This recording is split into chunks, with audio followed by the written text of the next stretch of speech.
El 28 de febrero de 1811 sucedió algo que hoy en día llamamos Grito de Ascencio. No fue un solo suceso, sino varios, los cuales fueron producidos bajo el mando de un diputado, algunos militares y algunos vecinos.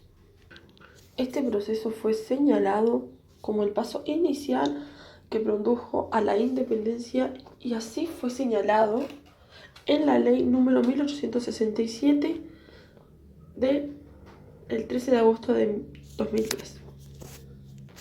Este hecho histórico fue hecho bajo los conceptos de libertad y autodeterminación. Todo esto, esta serie de sucesos, fue para poder liberar a lo que hoy llamamos Uruguay de la tiranía, la opresión y poder recuperar los derechos fundamentales de todo ser humano. Así como ayudó a la liberación de Uruguay, también ayudó al país vecino Argentina. Alguna de las consecuencias de esta serie de sucesos fue que en Buenos Aires se nombró a Manuel Belgrano como general en jefe del ejército de la Banda Oriental, mientras que Artigas partía el 9 de marzo a ofrecer sus servicios en la Junta de Mayo y comprometerse a llevar a libertad a este país. Ya que este fue el paso inicial, a raíz de este surgieron muchas batallas, muchos enfrentamientos para poder lograr. La proclama de Mercedes se llevó a cabo un 11 de abril de 1811, siendo esta la primera convocatoria artiguista a sus compatriotas orientales, que tuvo como finalidad la incorporación de estos a la lucha contra las autoridades de Montevideo. Seguidamente, después del grito de Ascencio, el gobierno de Buenos Aires decidió otorgar una proclama invitando e incentivando a los orientales a unirse a la revolución contra los españoles. Esta proclama anunciaba el auxilio y socorro, estableciendo que mandarían tropas y oficiales, municiones y dinero. La misma estaba firmada por Cornelio Saavedra y otros allí presentes. Por su parte, Artigas recomendaba obediencia a las órdenes superiores en nombre de la Junta y en el de nuestro amado jefe, aludiendo a Fernando. La Batalla de las Piedras fue el primer triunfo importante de José Gervasio Artigas, al mando del ejército patriota de la Junta Grande del Virreinato de España, en el territorio de la Banda Oriental.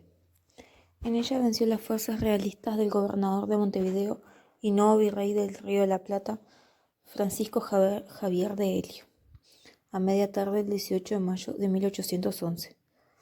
Ambos bandos se enfrentaron en nombre del rey Fernando VII de España.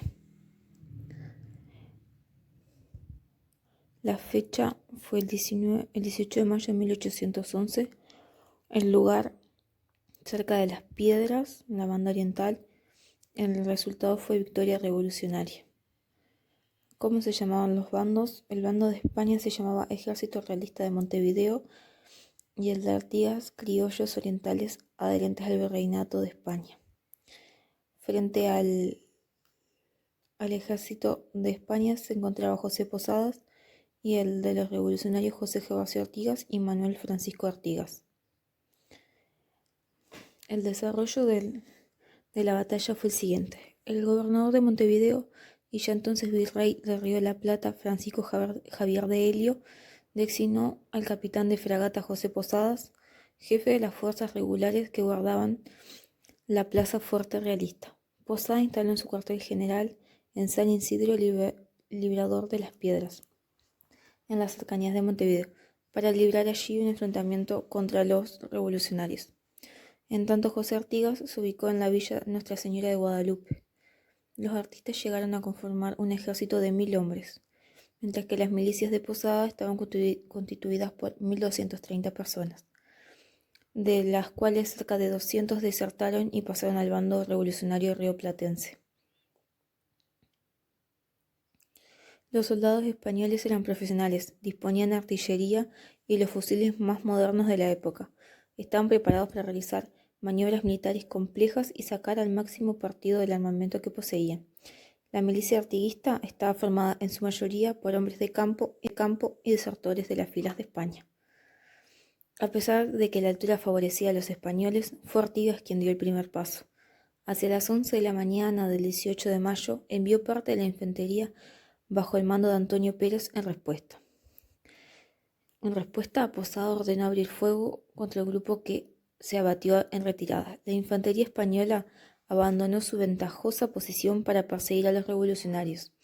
El primo de Artigas, Manuel Artigas, al mando de unos 600 jinetes armados con boleadoras y picanas, atacó la retaguardia de Posadas por la izquierda y así atrapó al ejército español entre dos fuerzas, la caballería y la infantería, que cesó la retirada y volvió a la lucha. La batalla se alargó durante varias horas, hasta las 5 de la tarde, cuando las tropas españolas empezaron a abandonar sus puestos. El capitán José Posada hizo una bandera blanca y entregó su espada a Artigas, importante hecho simbólico en la Revolución. Las consecuencias de esta batalla fue un claro triunfo para la Revolución de Mayo. Fue luego esta victoria que Artigas eleva a la Junta de Buenos Aires un parte donde se puede observar la actitud humanista del prócer al ordenar atender a los heridos y perdonar la vida de los enemigos que habían caído prisioneros de los orientales. Después de la batalla murió Manuel Artigas, primo de José Artigas, homenajeado en Buenos Aires por ser el primer oficial muerto en combate por causa de la Revolución. José Artigas, nacido en 1764, héroe nacional uruguayo, gobernó la Banda Oriental o Provincia Oriental, actual República Oriental del Uruguay según el artículo 1 de la Constitución. Durante aproximadamente 9 años, desde 1811 hasta 1819. En este lapso no fue solamente jefe de los orientales, sino también reconocido como el protector de los pueblos libres, en su carácter de jefe de varias de las provincias que hoy componen la República Argentina, formándose en torno a su liderazgo un espacio geográfico, político, conocido como la Liga Federal. José Gervasio Artigas, militar y prócer nacional uruguayo, nacido en Montevideo, pertenecía a una de las familias fundadoras de la ciudad. Al comienzo de su carrera castrense fue capitán del recién creado Cuerpo de Blandengues, instituido por la autoridad virreinal en 1797 para vigilar la actividad de los contrabandistas en las fronteras con los territorios brasileños. Tras estallar en 1810 la insurrección contra el dominio español en el Virreinato del Río de la Plata, la denominada Revolución de Mayo se unió a las fuerzas insurgentes y se dirigió a Buenos Aires para ofrecerle sus servicios. La junta creada en dicha ciudad le otorgó el grado de teniente coronel, con el que marchó hacia la Banda Oriental, nombre que recibían los territorios situados al este del Río de la Plata, parte de los cuales constituye el actual Uruguay. Las unidades patrióticas que estaban a su mando lograron una serie de victorias frente a los españoles durante la primera mitad de 1811 y sitiaron Montevideo hasta octubre de ese año, cuando la propia Junta Provincial de esos territorios orientales se avino a seguir los designios del primer trivirreinato bonaerense que había firmado un armisticio con los realistas. Artigas y sus seguidores cruzaron en enero de 1812 el río Uruguay. La Banda Oriental hubo de enfrentarse desde entonces también a las ambiciones territoriales del Trivirreinato de Buenos Aires. En abril de 1813 Artigas fue nombrado por un Congreso Provincial gobernador civil y militar provisional de los territorios, tras de lo cual envió diputados a Buenos Aires con instrucciones precisas: establecer la base de un sistema federal de gobierno, en el cual uno de los estados miembros sería la propia Banda Oriental, y tras el rechazo de las instrucciones y de los propios diputados enviados, las relaciones de Artigas con el gobierno de Buenos Aires se debilitaron sensiblemente. En 1814 organizó la Liga de los Pueblos Libres, donde pretendía integrar a todas las provincias rioplatenses de inclinaciones federalistas, de la que se declaró protector. Logró liberar a Montevideo del control de los centralistas de Buenos Aires en febrero de 1815, marchando seguidamente hasta Santa Fe. Se negó a enviar diputados libres al Congreso de Tucumán en 1816, que debería convenir la organización de las recién creadas Provincias Unidas del Río de la Plata, debido a la definitiva disidencia respecto de la política centralista bonaerense. Fue derrotado a finales de 1816 por las tropas portuguesas de Brasil, que tomaron Montevideo en su lucha contra los independentistas de los territorios orientales.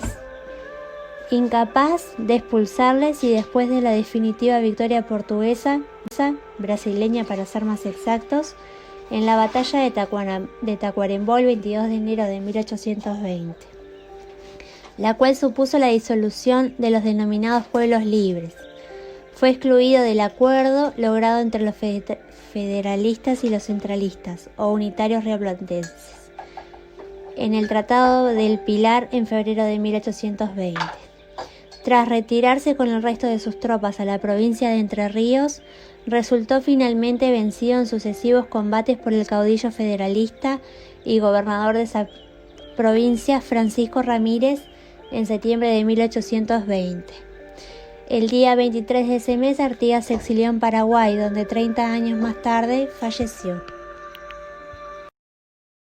Se conoce como éxodo del pueblo oriental a la emigración colectiva de los habitantes de la banda oriental que siguieron a José Gervasio Artigas al Salto Chico, después de la firma del armisticio de octubre de 1811 que decretaba el levantamiento del sitio de Montevideo.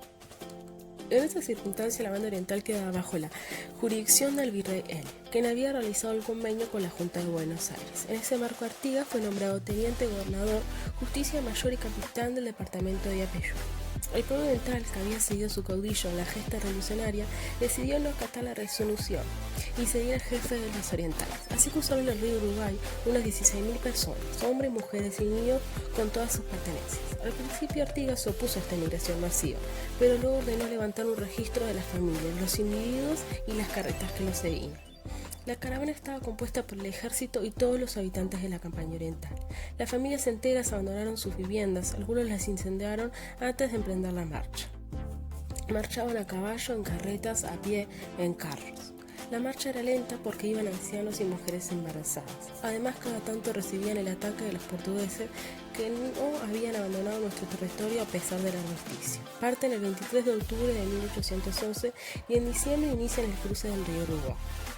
La tradición histórica dice que durante el éxodo surge el sentimiento de nacionalidad. El sentimiento de nacionalidad surge cuando una colectividad posee elementos comunes como lengua, religión, costumbres, recuerdos, tradiciones y tiene un proyecto de futuro común.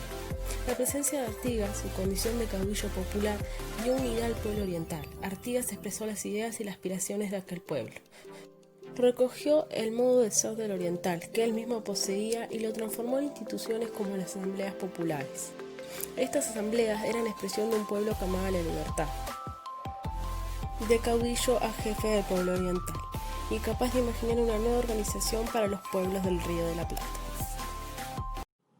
El 28 de febrero de 1811, en el departamento de Soriano, a orillas del arroyo Ascencio, un grupo de orientales se levantó en armas a las órdenes de Montevideo españolista. Los mismos se pusieron al servicio de la Junta de Buenos Aires, ya que se lograba sentir la oposición ciudad-campo. La misma era entre comerciantes y militares españoles, hacendados y gauchos en el medio rural. La Revolución Oriental, entonces, fue un movimiento de resistencia hacia el dominio español. Artigas fue designado por Buenos Aires el jefe del ejército oriental. Fue una revolución espontánea, porque surgió en varios lugares a la vez y sin preparación previa. Asimismo, se formó un ejército muy variado, en el cual habían estancieros, caudillos, paisanos. Asimismo, también se le integraban indios y negros, que se escapaban de la esclavitud. Este ejército también fue improvisado en el tema de armas y en sus formas de combate. Las mujeres y hombres que participaban del mismo aportaban con sus caballos y sus armas. Las mismas podían ser boleadoras, lazos, fusiles que se podían cargar con la boca, sables, cuchillos y lanzas. Como la lucha no tenían soldados entrenados, eran cuerpo a cuerpo y sin un orden. La Revolución Oriental se prolongó hasta 1820, cuando fue derrotado por las fuerzas portuguesas y unitarias. Las características de la Revolución Oriental son las siguientes: un enfrentamiento entre diversas maneras de sentir y de vivir. La ciudad-puerto, centro de poder contra el habitante de la campaña más rebelde a someterse a la autoridad. Fue popular porque recibió el apoyo de todos los sectores sociales. Todos tenían motivos para la revolución. Los hacendados querían terminar con la intermediación de Montevideo en la venta de cueros al exterior. Los paisanos, gauchos, indios y negros los motivaba el odio al español, símbolo de represión y de injusticia. Fue una revolución de multitudes campesinas. Los curas patriotas tuvieron un papel importante, quienes difundieron las ideas revolucionarias. Las pulperías fueron centros de propaganda y reunión de los revolucionarios.